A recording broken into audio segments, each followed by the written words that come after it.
Hey everybody, welcome to Obscurities and Miniatures. It's time once more for a new obscurity in literature, where we bring to you only the best and finest of books that we have no idea how to thoroughly, correctly read.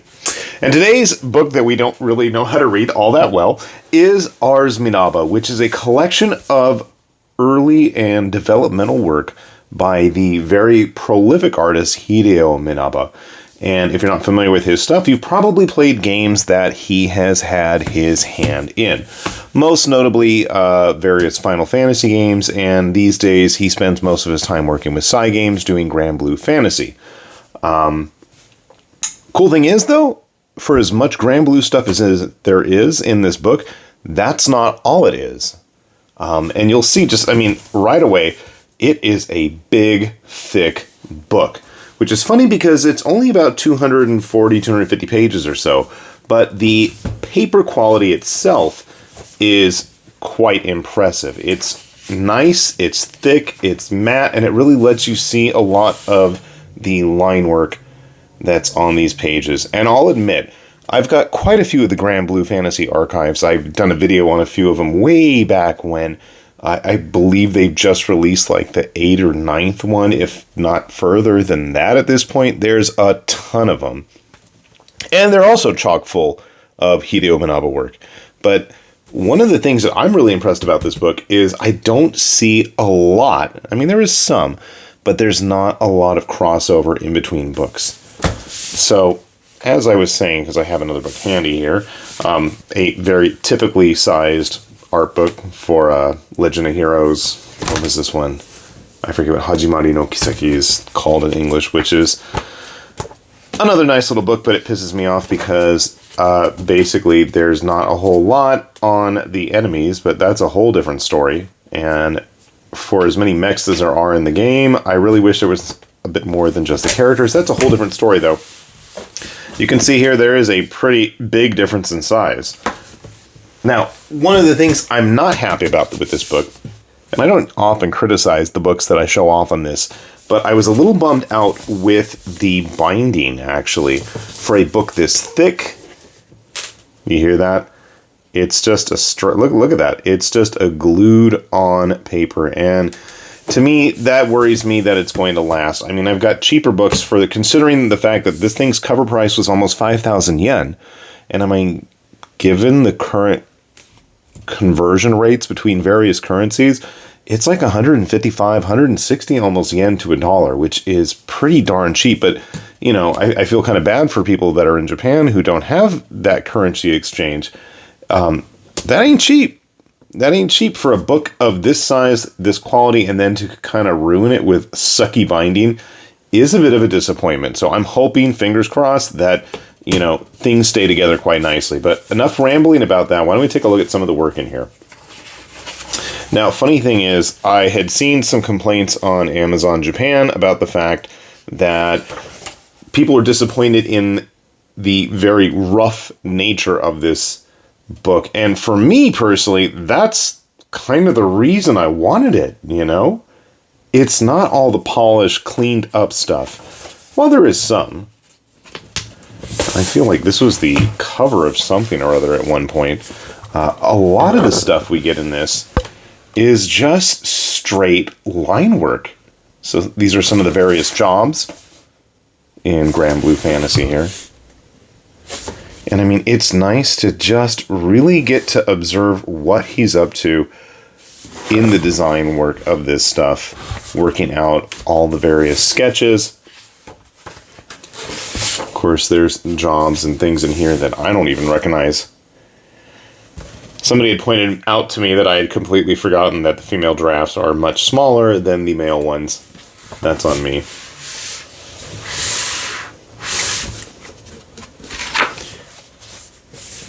But we do have all sorts of various somewhat finished pieces. And some very rough ones, which again, for somebody like me who would love to improve the quality of their art and likes to sit there and study these things, it is always quite nice to see.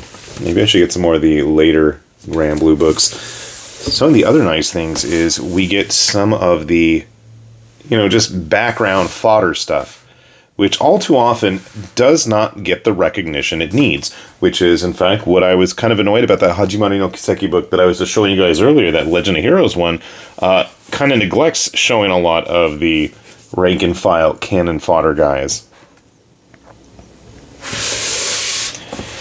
Unfortunately, when I got my new phone, I completely forgot my Mobage password and have not been able to log into Granblue for some time.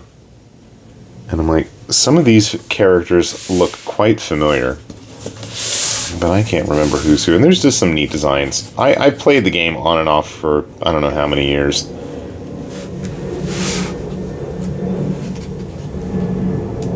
So, my apologies if I don't remember every single thing. Some pages we get both the colored and uncolored work, but really getting a chance to look at the rough stuff, I mean, it really is a bit of an eye-opener. Speaking of opening, I don't want to open the book too much there. And just more of the basic grunt guys. Sariel. And I know people had criticized the fact that I often skip over the background and other material here. So let's say about the first 80 pages or so is probably all Granblue stuff, but then we start getting into other games, and what really annoys me is we've got things from, what was it? Knights of Glory. Knights of Glory is one that I have really been hunting for, and unfortunately both in Japan and in the States, books with artwork from Knights of Glory are quite scarce. It was put out by Psy Games as well, who do Granblue, and that's where a lot of actual early Granblue artwork comes from, but it was done by Akihiko Yoshida, who was one of the main artists from Final Fantasy and was quite involved with tactics with Final Fantasy IX. And speaking of Final Fantasy IX, we'll get to that. It's interesting to see that while maybe not being the main character designer for a lot of these Final Fantasy games listed in here, Minaba does have quite a bit of interesting work. And again, there's some real nice background sketches, design sketches. Ball theaters, little jet bike thing, all the various airships from Vana'diel, if that was the name correctly. The various races from Final Fantasy XII. Again, lots of fun background stuff. And the fact we don't even have ink, this is all just like straight pencil, even cooler. What are they called, the Banga or something? So you get lots of that kind of sketch work in here.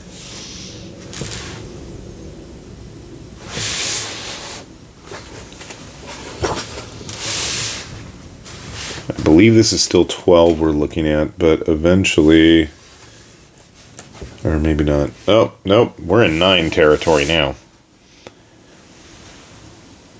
Good old Kuja.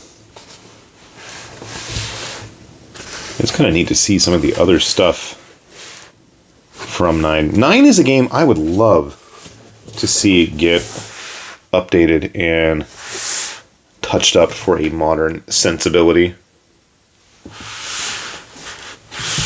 It was very unique. I'm not sure what's up with the Wonder Woman / Spider-Man / Venom outfit there. Chocobo Copters. Again, all the various background people. Now, is this what I think it is? This does not... Oh, crap. Yes, it is. We're going even back further in time. Final Fantasy VI here. I was like looking at this thinking, that looks like old Super Famicom kind of icon characters and how they're going to get all played out. That is pretty neat to see. Layout of the screens and stuff. Final Fantasy Crystal Chronicle.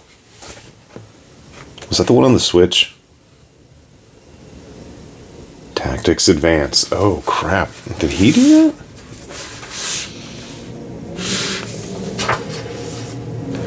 So again, just some real nice pencil work.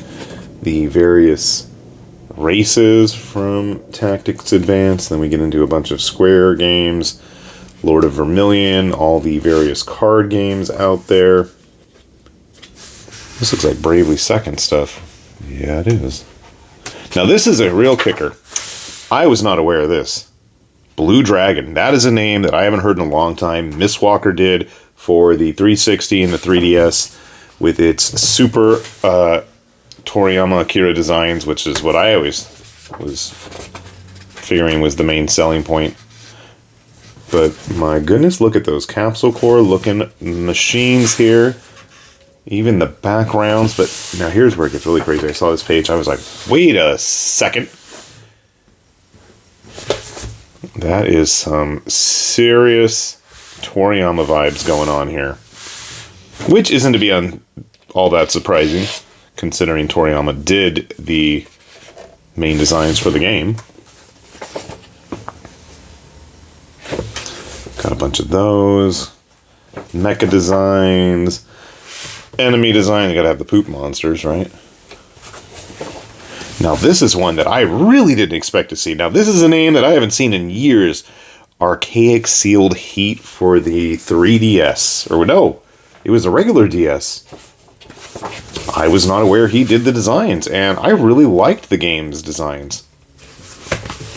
I didn't like the game, but I liked the designs.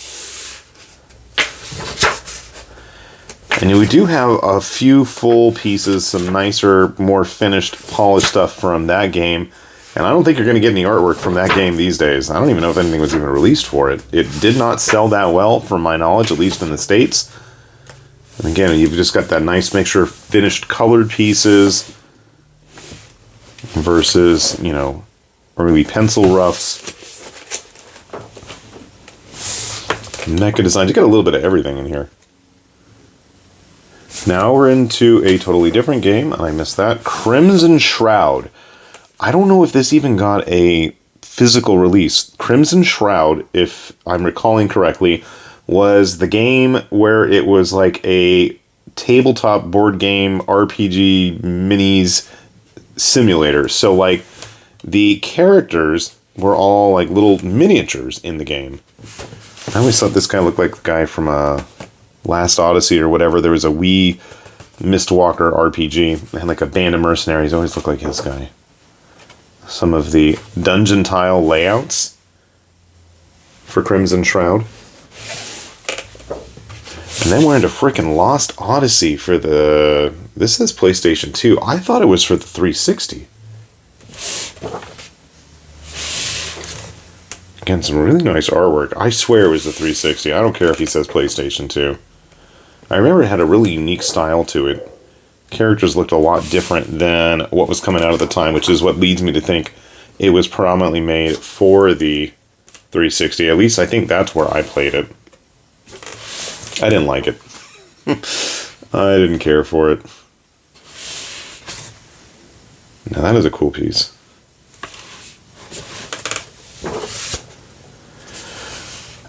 Now, this blew me away when I saw this in the book. For those of you who can't read that, Super Mario RPG. Never did I suspect that he was working on this. And in fact, ended up designing our little puppet friend. It has been years since I played this game. I don't even remember his name now. We get into some of his other stuff. Terra Battle. Okay, one of these days, I am going to hunt down. There is a book, unfortunately, only on the first Terra Battle game. There were 3 Terra Battles, if I remember correctly. They were all phone apps, from what I remember. I remember playing a lot of number 2. Number 2 didn't do as good, closed down, and number 1 kept going. The third one, Terra Battles, had like some kind of Final Fantasy crossover to it. But Minaba did not do most of the artwork for that game. Okay, now this pisses me off, because here we have Fantastica. Or Fantastica. Fantastica was a very early kind of tower defense style pixely game, and why we've got Lubu here, I don't know. But Minaba did most of the artwork for the game. Like at least all the early rarities when the game first released. And this is a game that I have not thought of in years, except for the fact that finding the artwork, I found a Fantastica Wikipedia page, wiki, that had a bunch of the actual artwork still in it and showed off a lot of Minaba's work. He absolutely did do the artwork for the game. And like these pieces right here are way more detailed than the stuff that actually ended up in that.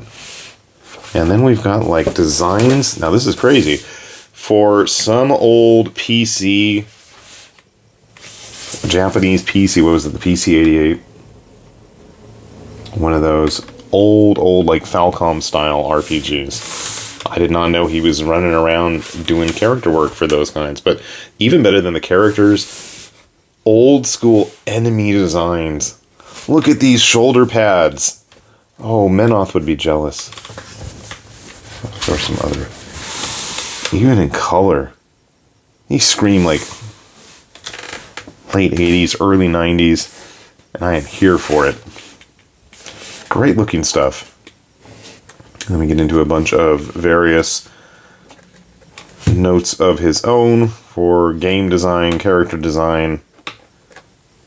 Oh, I guess it is almost 300 pages. And we're at the end with a little blurb about the artist himself. And you can hear, hopefully, just how creaky this book is, which just really pains me, because if it wasn't for that binding, this would be a flawless, absolutely perfect book.